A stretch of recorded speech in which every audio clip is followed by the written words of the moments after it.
कहां से शुरू करें ये बताने से कि टीम इंडिया पहली टीम है जो 3 बार T20 वर्ल्ड कप जीती है, या ये बताने से कि back to back 2 world cup जीतने वाली पहली टीम है, या ये बताने से कि पहली टीम है जिसने घर में वर्ल्ड कप जीता है। ये तो आप जानते हैं। यहां से शुरू करते हैं जब धोनी और रोहित शर्मा, 2 डिफेंडिंग कप्तान जो पहले चैंपियन रह चुके हैं, वो ट्रॉफी लेकर के मैदान में आगे बढ़ते हैं सेरेमनी के बीच में, और फिर वो एक गूज़बम्प क्रिएट होता है वो अहमदाबाद का मैदान। और हम ये आस लगाए रहते हैं कि ये जो 2 कप्तान, पूर्व कप्तान ट्रॉफी लेके जा रहे हैं, ये तीसरे कप्तान के पास जाएगी और वो कप्तान टीम इंडिया का रहेगा, उसका नाम सूर्य कुमार यादव होगा।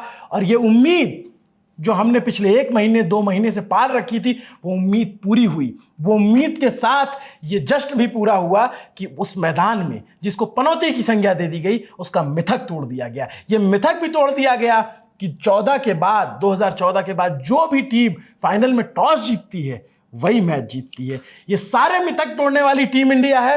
और इस पर बात करना, कहां से कितनी बात की जाए सौरभ। बिल्कुल, ये नई टीम इंडिया, क्योंकि आप याद करो जब ये वर्ल्ड कप खेलने जा रहे थे तो हमारे पास रोहित शर्मा नहीं थे, हमारे पास विराट कोहली नहीं थे। बड़ा संशय किया गया कि गौतम गंभीर की टीम कैसे जीतेगी वर्ल्ड कप। अभिषेक शर्मा है जो प्लेयर तो अच्छे हैं, मगर क्या पूरे ऑल टूर्नामेंट में खेल पाएंगे। उसके अलावा फिक्स नहीं थी चीजें। ईशान किशन वापसी कर रहे थे, उनकी जगह नहीं थी। संजू सैमसन बीच टूर्नामेंट में आते हैं, वो अपनी जगह पर आती थी। ये वर्ल्ड कप एक लिहाज से इसलिए भी इंपॉर्टेंट कि ये वापसी का वर्ल्ड कप है। पिछला वर्ल्ड कप हम जीते जरूर थे, पर टीम हमारी एकदम तय थी, पैक थी, बहुत उसमें संशय नहीं थे कौन खेलेगा, कौन क्या किसकी भूमिका होगी। मगर इस वर्ल्ड कप ने हमको आगे की जमीन तैयार करके दी कि हमारी टीम किस तरीके की होगी, किस तरीके का इंटेंट रहना है। इस टीम के इंटेंट पर भी बड़ा सवाल खड़ा किया गया। पिछले 1 साल से गौतम गंभीर के कोचिंग के अंदर, सूर्य कुमार यादव की कप्तानी के अंदर इस तरीके से टीम खेल रही थी ताबड़तोड़। कहा जा रहा था कि 250-300 का लक्ष्य हमारा और इस तरीके से खेलेंगे, मगर वर्ल्ड कप की शुरुआत फ्लॉप होती है भाई। लेकिन भाई जो सबसे बड़ी बात तुमने शुरू में कही है, Rohit Sharma legendary captain, legendary player आपकी टीम में नहीं है। आपकी टीम में विराट कोहली नहीं है। आपकी टीम से रविंद्र जडेजा जा चुका है। और आप सोचो कि जब इतने बड़े मतलब स्थापित जो लोग हैं उनका टीम में न होना, उस टीम के बगैर आप जा रहे होते तो आपको बहुत सारे नॉस्टैल्जिया होते। एक बात जो हम बतौर जर्नलिस्ट या बतौर क्रिकेट प्रेमी महसूस कर रहे हैं, वो आप भी महसूस करोगे कि पिछली बार जो जश्न था वो बहुत ज्यादा था। क्यों? क्योंकि तब हम फंसा मैच जीते थे, तब हम हारा मैच जीते थे। आज बेहतर ये कहना होगा कि हारा मैच जीते। आज हमने मैच एक तरफा जीता है, लेकिन इसकी खुशी कम नहीं होनी चाहिए। पता नहीं क्यों ऐसा है, क्योंकि ये टीम जो है ऐसी बताई जा रही थी जिसको ये कहा जा रहा था कि फाइनल में ही नहीं पहुंचेगी। बड़े सारे पंडितों ने ये भविष्यवाणी कर दी, बड़े क्रिकेटरों ने बिल्कुल खारिज कर भाई ये टीम नहीं पहुंचेगी। और हमें दिखा शुरू में कि ये टीम कोऑर्डिनेशन में नहीं खेल पा रही है। हमें दिखा इंटेंट में कि भाई आप कमजोर टीमों के खिलाफ तो जीते, लेकिन हमें साउथ अफ्रीका ने एक्सपोज किया कि यार आपकी टीम जो है जिस तरीके से खेल रही है। गलतियों से सीखना ही सबसे बड़ा सबक होता है। देखिए इस टीम ने साउथ अफ्रीका के सामने जब एक्सपोज हुए, उसके बाद जिस तरीके से टीम में कॉम्बिनेशन में करेक्शन किए, संजू सैमसन की वापसी, और उसके बाद ईशान किशन। एक और इंपॉर्टेंट चीज थी इस पूरे टूर्नामेंट में, आप देखोगे कि जब भी टीम के अन्य प्लेयर्स नहीं चले तो कोई ना कोई एक आध प्लेयर ऐसा निकल के लगातार आता था जो टीम का खेवनहार बनता था और टीम को बाहर निकालता था। एक होता है ना कि हमने अब तक जितने वर्ल्ड कप देखे हैं, चाहे ऑस्ट्रेलिया का रहा हो, जब ऑस्ट्रेलिया जीतती या कोई भी जो वर्ल्ड कप विनिंग टीम, अक्सर हमने देखा वो लगातार जीतती है, उसके किसी में नुक्स या कमी नहीं निकलती, सब कुछ अच्छा रहता। ये टीम ऐसे चली थी, वो वाली ट्रेन जो ऐसे भड़बड़ चल रही है, ऐसा लग रहा है अब पटरी से उतर जाएगी, तब पटरी से उतर जाएगी। और एक टाइम तो ऐसा आ गया था जब हम हार गए थे साउथ अफ्रीका से, तो हमें लग रहा था कि सेमीफाइनल में ही नहीं पहुंचेंगे कि नहीं जा पाएंगे। मतलब उधर मोहम्मद आमिर पाकिस्तान का बॉलर, वो अपनी जुबान को और धार दे रहा था कि अब तो ये गए बाहर। केविन पीटरसन ने भी ट्वीट कर दिया था कि सेमीफाइनल में तो इंग्लैंड जीतेगी, फाइनल इंग्लैंड न्यूजीलैंड के साथ होगा। पर तमाम बड़े बड़े क्रिकेटर्स, तमाम बड़े बड़े भविष्यवक्ताओं को खारिज करते हुए, मतलब जो चीज जो अहमदाबाद की स्टेडियम में बैठ के 1 लाख लोग महसूस कर रहे हो ना, पूरा देश, जो पूरे देश के क्रिकेट प्रेमी है खास करके, जो इस समय सड़कों पे होंगे, जश्न मना रहे हैं। भाई पटाखों की आवाज आ रही है। नोएडा में हम शूट कर रहे हैं इसको, और पटाखों की आवाज आ रही है। और बट ये वर्ल्ड कप अगर मुझे आज से 10 साल बाद याद करना होगा इस वर्ल्ड कप को, तो पहला नाम जो जहन में आएगा वो संजू का है। संजू सैमसन, वाकई चट्टा कमबैक भाई। सौरभ यार सोचो, एक बंदा जो है पिछली बार टीम में स्क्वाड में था, पूरे मैच सिर्फ पानी पिलाया, क्योंकि उसके सामने बड़े क्रिकेटर थे। सच बात। दूसरा टूर्नामेंट आया वर्ल्ड कप का, फिर टीम से बाहर है, एक कॉम्बिनेशन बन गया। कप्तान से पूछा जा रहा है तो किसके जगह ले ले, है अभिषेक की जगह खिला लो उसको कि तिलक की जगह खिला लो। सैमसन से हमको सीखना चाहिए कि कैसे धैर्य रखना है, धैर्य रखना चाहिए, बारी का इंतजार करना है। और संजू ने ये बताया जब टीम इंडिया को समझ में आया कि तब टीम इंडिया की जरूरत नहीं मजबूरी बन गए कि वो आप लग रहा था कि अब जरूरी है, जरूरी नहीं, वो मजबूरी हो गए थे कि आपको लाना पड़ेगा क्योंकि आपका लेफ्ट हैंड कॉम्बिनेशन जो फेल हो रहा है। सामने वाली टीमों ने क्रैक कर रखा है, ऑफ स्पिनर लगाओ इनके विकेट गिरेंगे। और आप देखिए कि इस तरीके का मैच या इस तरीके का 256 रन का टारगेट देना यार, ये पॉसिबल ही नहीं है बिना ओपनिंग बैट्समैन के चले हुए। आपकी आप लास्ट 3 इनिंग देख लीजिए उनकी, तीनों में 50 शतक। लोग कहेंगे शतक नहीं हुआ, अरे किसी भी शतक से बहुत बड़ा है। और धैर्य की एक बात बता दूं, धैर्य की बात हम कर रहे थे तो पिछले वर्ल्ड कप में 2024 के स्क्वाड में थे, जो विनिंग टीम थी उसमें थे, मगर खेले नहीं। तो इसकी तारीफ, रोहित शर्मा की तारीफ वो कर रहे थे कि कप्तान के तौर पर रोहित शर्मा को मैं हमेशा सबसे ऊपर रखूंगा कि मैं टीम से, स्क्वाड से बाहर था, उसके बाद भी वो मुझको जैसे कन्विंस करके, जैसे समझा के रख रहे थे कि मेरी अहमियत क्या है या मेरी जरूरत फिलहाल टीम को अभी क्यों नहीं है। और वो कितना कन्विंस रहे, बोलो मुझे कतई भी ये नहीं लगा कि मैं टीम से बाहर हूं, मुझे लगा नहीं मैं टीम में ही हूं, टीम के साथ दे रहे हो। तो टीम प्लेयर की जब बात होगी, वापसी की बात होगी और धैर्य की बात होगी तो संजू सैमसन की बात होगी। और प्लस जो है इसमें भी जब वायरल हुआ एक वो कि wait for your time, Rohit Sharma आते हैं, आपको याद होगा बड़ा वायरल हुआ था पहली 89 इनिंग्स के बाद कि जब रोहित शर्मा उनके पास आते हैं, बोले लंबा टूर्नामेंट है यार, तेरी चांस आएगी, तेरे को मौका मिलेगा। जब मौका मिला तो भाई साहब संजू सैमसन ने दिखा दिया कि किस मिट्टी का वो आदमी बना, पूरे टाइम मुस्कुराता रहता है। और वो जो हेलमेट जब 89 के बाद, वो 97 के बाद जब हेलमेट वो फेंकते हैं, है ना, उसको लेकर विवाद होता है कि क्या वो गलत हरकत थी, मगर भाई साहब वो प्योर इमोशन था। अपनी बारी के इंतजार के बाद जब उस बंदे ने अपने को साबित किया, वो प्योर इमोशन। बट संजू ये क्या करते हैं यार, वो भी हाँ, ये मुझे भी जानना है कि वो पीछे अंदर कोई लॉकेट पहन रखा है, उसको टच करते हैं। तो मुझे तो सब कुछ करते हैं प्लेयर। जैसे धोनी को हम देखते तो वो ऐसे करते थे, फिर बार बार ग्लव्स खोलते थे, है ना, सबकी कुछ ना कुछ आदतें। सचिन को ऐसे करते देखा हमने। हम एक अलग से एक वीडियो करके संजू पे बात, ये मुझे पता लगा ना कि संजू बाबा ऐसे क्या करते हैं, मतलब आपको पता हो तो कमेंट में जरूर बताना। दूसरे नंबर पे कौन सा प्लेयर याद आएगा? हार्दिक पांड्या। बात नहीं हो रही हार्दिक पांड्या की, मगर हार्दिक पांड्या को अगर आप याद करो तो पिछले कुछ समय उसने बहुत आलोचना झेली है। आप याद करो कि गुजरात से जब मुंबई में आते हैं और मुंबई की टीम आईपीएल में खराब परफॉर्म करती तो पूरा मैदान बू करता है। तो 2024 वर्ल्ड कप में वो आदमी, ही इज फाइटर, वो आदमी फाइट करता है, वापसी करता है। आप याद करो अगर हम साउथ अफ्रीका के खिलाफ फाइनल मैच 24 में जीते थे तो उसका सबसे बड़ा रीजन था हार्दिक पांड्या, क्लासन का विकेट। सूर्य कुमार यादव को वो कैच पकड़ने का मौका नहीं मिलता अगर क्लासन और खेल जाता, बिल्कुल भी नहीं मिलता। तो इस टूर्नामेंट, और उसके बाद देखिए उस समय वाइस कैप्टन था हार्दिक पांड्या। माना गया कि हार्दिक पांड्या कप्तान बनेंगे T20 टीम के, मगर बताया गया कि उनकी शायद हेल्थ कुछ रीजन से, फिटनेस की बात कही गई।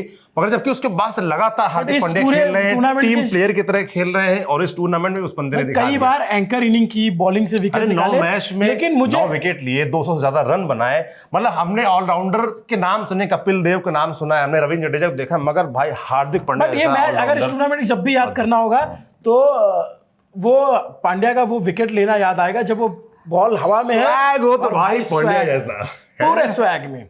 लेकिन मैं यहां से डिफर करूंगा सौरभ, मुझे अगर दूसरा कोई प्लेयर याद रहेगा इस वर्ल्ड कप के लिए तो ईशान किशन, वो दूसरे नंबर पे आएंगे क्योंकि उन्होंने संजू से थोड़े ही कम रन बनाए, 317 रन बनाए।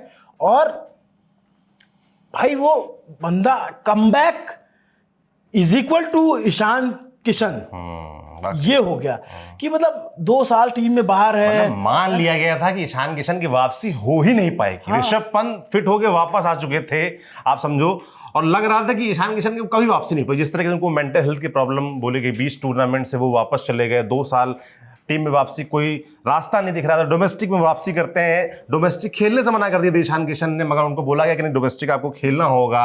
जो एक लिस्ट होती है, जो पे ग्रेड वाली होती है, उससे ईशान किशन को बाहर कर दिया गया। मतलब लगातार दुर्गति हो रही थी उस आदमी की। फिर वो वापस जाता है डोमेस्टिक में, आता है, झारखंड की कप्तानी करता है और अपनी कप्तानी में जितवाता है, शतक मारता है, फाइनल में सबसे ज्यादा रन बनाता है। और उसके बाद नजर जाती है उस लड़के के, मतलब बाकी प्लेयर अपनी जगह, ईशान से पता नहीं हम इसलिए रिलेट कर पाते कि हम खुद उत्तर प्रदेश से हैं, वो बिहार से हैं, पास का स्टेट है, उससे बड़ा रिलेट करते हैं यार। वो लौंडे जैसा है, हंसता रहता है, मुस्कुराता रहता है, डांस करता है, मतलब वो हर चूहल में है और जब बैटिंग करता है तो भाई। मगर ईशान किशन का वो दावा मैं बिल्कुल नहीं मानूंगा जिसमें हाल में वो कह रहे थे कि मैंने थोड़ा सा वो अपना जो हंसी मजाक वाला लहजा है वो थोड़ा सा खत्म किया। अब मैं भाई जब भी देखो, जब भी वो कैमरे पे नजर आए हंसी मजाक करते नजर आए। और अच्छा है ईशान मतलब ईशान का पारी जो है पाकिस्तान खिलाफ, जो इंडिया के लिए सबसे पीयर प्रेशर वाला मैच होता है, जिसमें लगता है कि यार मतलब इसमें तो फाइनल से ज्यादा आपके स्टेक दांव पे लगे। साउथ अफ्रीका की तुम बात करो भाई कि साउथ अफ्रीका के सामने एक्सपोज हो गए, हम पाकिस्तान के सामने एक्सपोज होने वाले थे। हाँ। अगर वो बंदा ना होता, भयानक स्पिन ट्रैक था, सारे बल्लेबाज जो है धराशायी हो रहे थे,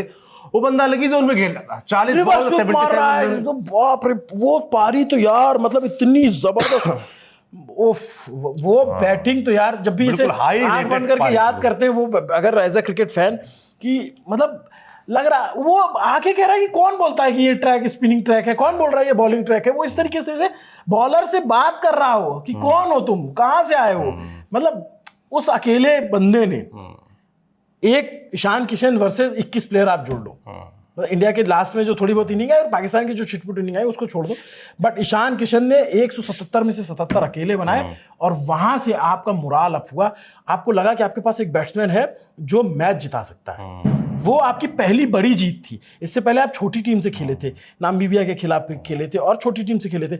ये पहली जीत थी जिसने आपको कॉन्फिडेंस दिया कि यार ये टीम इंडिया जीत सकती है, पाकिस्तान को हम हराते हैं। सबसे बड़ी ईशान किशन ने सिर्फ अपना बोझ नहीं संभाला, अभिषेक शर्मा जो लगातार फ्लॉप चल रहे थे उस आदमी ने उसका बोझ भी संभाला। बिल्कुल, वो प्रेशर भी झेला कि ओपनर अभिषेक शर्मा आउट हो चुके हैं, जिनके ऊपर जिम्मा रहता है कि इनको 250 पार ले जाना है, 200 पार ले जाना है, उस बोझ को भी झेला। आज जो अब इस पूरे वर्ल्ड कप में इंडिया इकलौती ऐसी टीम है जिसने 3 बार 250 का आंकड़ा पार किया है। हाँ गजब है। और शुरुआत में बड़े मजे लिए जा रहे थे, भाई इकलौती टीम है। और आप देखेंगे जब जब ये रन किया है तब आपके ओपनर्स ने रन किया है।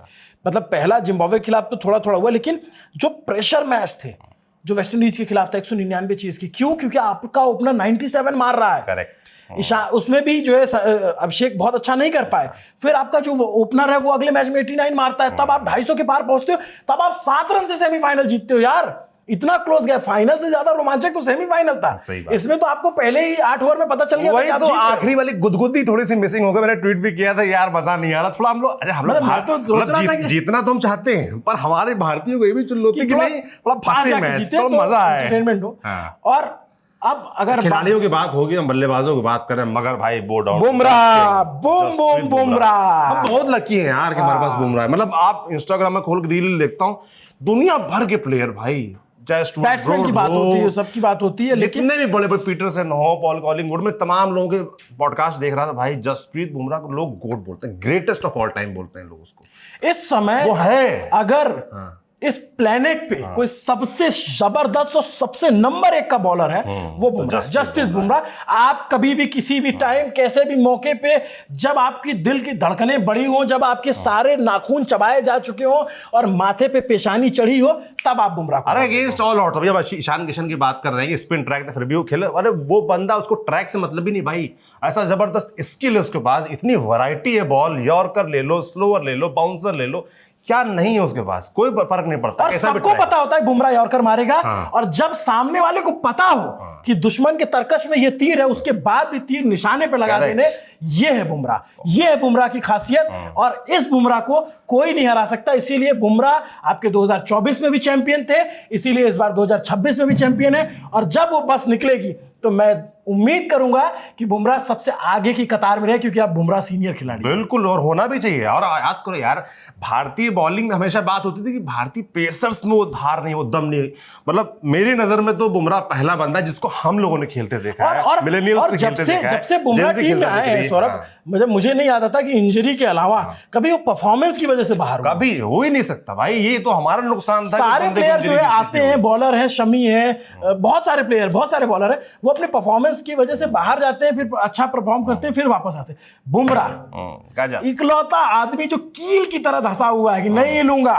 और जब तुम्हें सबसे ज्यादा तुम मुसीबत में होगे, तब मेरी तरफ देखना, ले आना बॉल। सामने कोई भी बैट्समैन होगा, नंबर 1 बैट्समैन हो, जो T20 में बहुत अच्छे छक्के मार रहा हो, जो रैंकिंग में टॉप पे हो, बुमराह ना बॉल दे दो, बस काम खत्म। उसके बाद मतलब पिछला मैच सेमीफाइनल गया था यार, दर्शक बताएंगे, कमेंट बताइएगा अगर आपको नहीं लगता है वो मैच गया था, इंग्लैंड हमको हरा चुकी थी, पर उस हार और जीत के बीच में एक आदमी खड़ा हो गया, बुमराह, जसप्रीत बुमराह। गजब, मतलब याद रखेंगे भाई इस आदमी को तो, मतलब हमारा बहुत सौभाग्य है कि उस आदमी को हम खेलते देख रहे हैं, और जितना लंबा वो खेल पाए, फिट रहे, हम तो यही चाहेंगे। एक और नाम, शिवम दुबे। शिवम दुबे, बिल्कुल भाई साहब, इसमें कोई दो उस बंदे पे बड़ा शक किया जाता है कि उसके पास शॉट्स की वो रेंज नहीं है, या सिर्फ स्पिन खेल पाते हैं, है ना, या डोमेस्टिक में उतना अच्छा परफॉर्मेंस नहीं रहा है, सिर्फ चेन्नई के प्लेयर रहे हैं, चेन्नई सुपर किंग्स में आए उसके बाद 6, मगर भाई जब भी उस बंदे को मौका मिला, खासतौर पर इस वर्ल्ड कप में आप देखिए उसने हर मौके पर परफॉर्म किया है, और हर नंबर पे, ऐसा नहीं कि सिर्फ फिनिशर की भूमिका निभाई है, उसको ऊपर भेजा गया, उसने वहां भी परफॉर्म किया है। शॉर्ट पिच फेंकोगे छक्का खाओगे, ओवर पिच फेंकोगे छक्का खाओगे, अगर आपने स्लोअर डिलीवरी दी तो जिस तरीके के स्लोअर शिवम पिक करते हैं, मुझे नहीं लगता टीम इंडिया में आज के टाइम पे कोई बैट्समैन ऐसा है जो उतनी अच्छी स्लोअर पिक करे, वो भी उस टाइम पे जब आपको बैक टू बैक सिर्फ मारना है। शिवम आमतौर पे तब बैटिंग करते हैं जब आपको एकदम चार्ज रहना है, जब आपको चक्के चौके ही लगाने, उसमें बॉलर पेसर जो होता है वो इस्तेमाल करता है स्लोअर का फंसाने में, क्योंकि सबको पता है कि शिवम लॉन्ग हैंडल खेलते हैं, लंबे शॉट मारेंगे।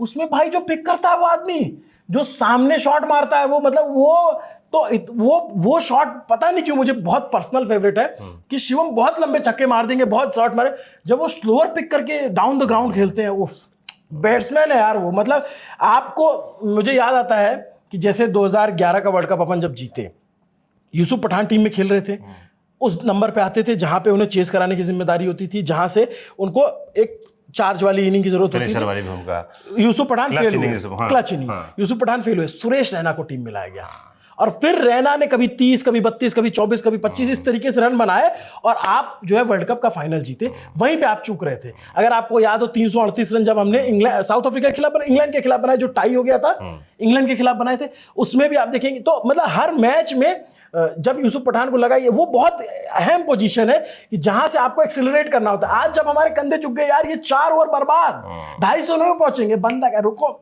अब भी रुको, अब भी तेरे को मैं बताता है, अब भी बताते देता है।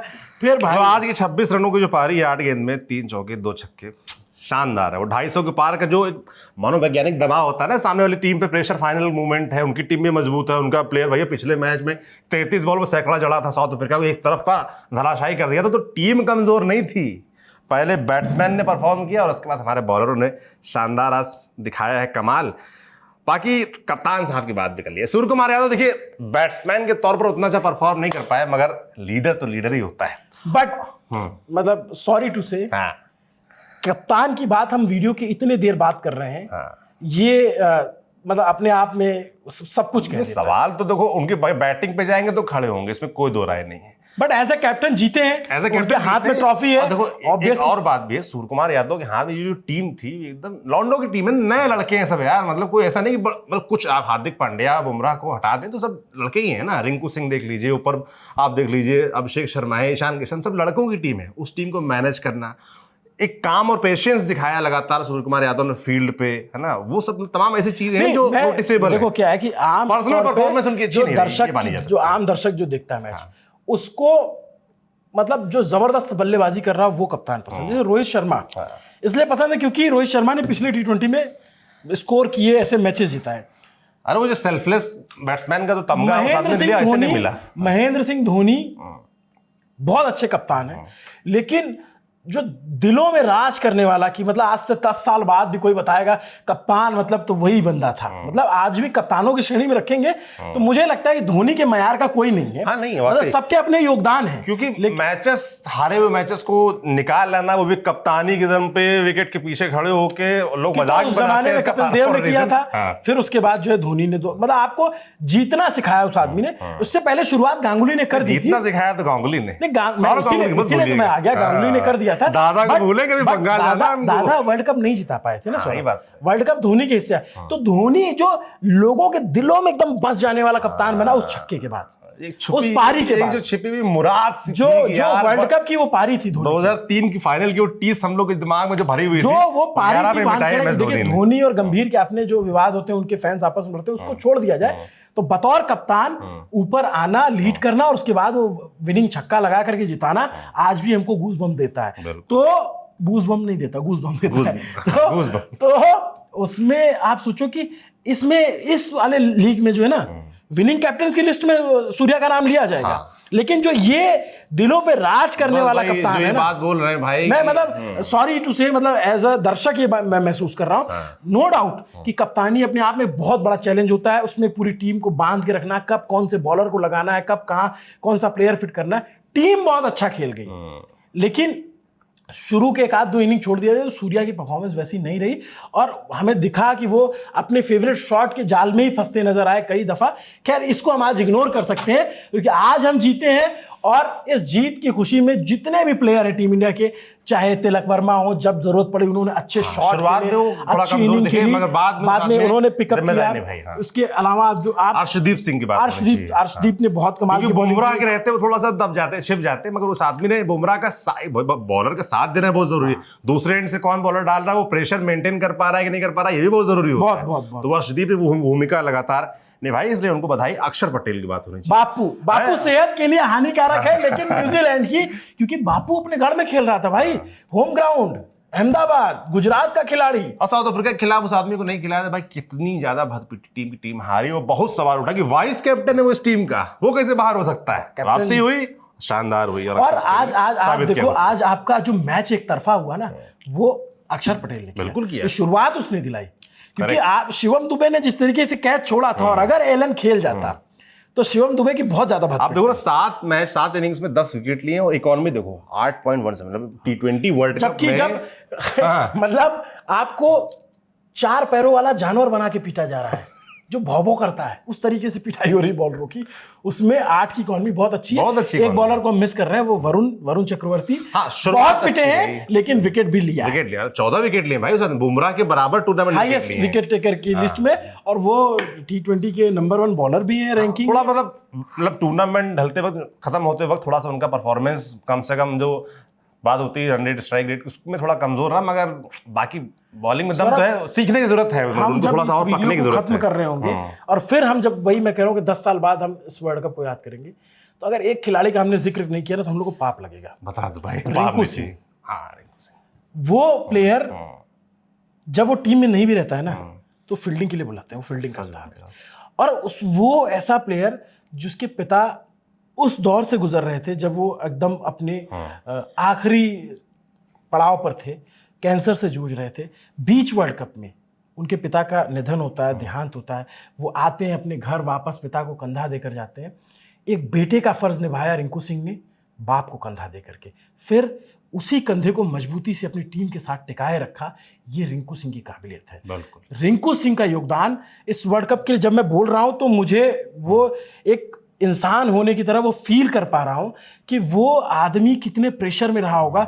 जब वो इससे पहले के मैचेस खेल रहा था, वहां पे भी वो शॉट लगा रहा था। बड़ी इनिंग आना और बड़े रन बनाना ही सब कुछ नहीं होता है, टीम के साथ खड़े अरे आपको पता है कि आप आखिरी ओवर में हो, मात्र 2 या 3 गेंदें बची हैं, उस पे छक्के मारना सौरभ, ये नहीं देखो होता। कि जब वो मैच खेल रहा है तो उसको पता है उसके पिता की तबीयत खराब है, घर का एक अलग प्रेशर है। हर मैच के बाद वो फोन करते होंगे घर पे अपने पिता का हालचाल जानने के लिए, पापा कैसे हैं, और घर से पता चलता होगा कि तबीयत अच्छी नहीं है। एक बेटे के लिए वो तकलीफ पिता के बीमार होने की, उसको कोई भी आप किसी पैमाने पे उसको बता नहीं सकते कि वो क्या होता है। और उस बैक ऑफ द माइंड में एक तरफ पिता चल रहे हैं और दूसरी तरफ टीम इंडिया चल रही है, जहां उनको परफॉर्म करना है, मैच खेलना है, जीतना है। और हैट्स ऑफ यार रिंकू सिंह, मतलब आप खिलाड़ी नहीं हो, लड़ाका हो यार, फाइटर हो यार, कि इतने प्रेशर, परिवार, टीम, सबकी जिम्मेदारी संभालते हुए, और टीम में न होकर के भी जब भी तुम ग्राउंड पे उतरे यार, क्या फील्डिंग की है भाई। सच में, मतलब जब भी कैच छूटा, जिस शिवम दुबे से कैच छूटा, तो हमारे मुंह से पहला निकला कि यार रिंकू को बुला लो फील्डिंग के लिए, और बाद में रिंकू आए भी, ये रिंकू सिंह भी। तो रिंकू सिंह का योगदान हम नहीं भूल सकते। बिल्कुल अद्भुत है उनका योगदान। बाकी एज अ टीम, ये टीम अपनी लगातार गलतियों से सीखती रही, लगातार बदलाव करती रही और अपने ऊपर कॉन्फिडेंस जताती रही, जिसकी बदौलत ये वर्ल्ड कप की टीम जीत पाई है। कोच गौतम गंभीर को भी बधाई देना बनता है, क्योंकि उनकी बड़ी गौतम गंभीर पे हम एक अलग से बात करेंगे, हाँ। क्योंकि उनको लेकर के बहुत सारी आलोचनाएं होती हैं, बहुत सारे उनको लेकर के तर्क वितर्क दिए जाते हैं, वो बात हम अगले वीडियो में शुरू करते हैं। लेकिन ये मैं मानता हूं कि अभी हाल फिलहाल में ये इंडियन क्रिकेट का एक सुनहरा दौर चल रहा है। 24 में आप T20 वर्ल्ड कप जीते, 25 में वुमेन्स टीम आपका वर्ल्ड कप जीत के लाती है हरमनप्रीत कौर की कैप्टनसी में, उसको नहीं भूल सकते, बिल्कुल नहीं भूल सकते। आप 26 में फिर वर्ल्ड कप जीतते, 3 3 लगातार साल वर्ल्ड कप आपके घर आ रहा है, वो किसी भी फॉर्म का है। 23 में आप हार गए थे। वो जो टीस थी, वो टीस हमने, टीम इंडिया ने, हिंदुस्तान ने लगातार 3 साल वर्ल्ड कप अपने घर ला करके मिटाने की कोशिश की है। बिल्कुल। और ये अपने आप में बहुत बड़ी बात है। और Thank जश्न you की guys. बात है, जश्न मनाते रहिए, मनाते रहिए हाँ। और कमेंट करके बताइए आपका कि फेवरेट आपका फेवरेट कौन है, और आप 10 साल बाद अगर ये वर्ल्ड कप याद करेंगे तो कैसे याद करेंगे, क्या तस्वीर याद आएगी एज अ क्रिकेट लवर। 10 साल का टाइम बहुत बड़ा होता है, कौन रहेगा कौन नहीं रहेगा हम नहीं जानते, लेकिन अगर रहे तो किस तरीके से याद रखेंगे, प्लीज कमेंट कीजिएगा। नमस्ते, अभिनव पांडे नाम है मेरा, और हमने जो क्रिकेट पे बात की, एज ए कोई क्रिकेट जर्नलिस्ट है, बहुत जानकार नहीं किया, हम लोग खुद क्रिकेट लवर हैं, क्रिकेट फैन है, थोड़ी बहुत हम अपनी निगाह रखते हैं, उस तरीके से बात की। आपको ये बातचीत कैसी लगी, हमसे कुछ छूटा हो, कुछ पॉइंट रह गया हो, तो प्लीज कमेंट करके बताइएगा। Thank you so much. Thank you.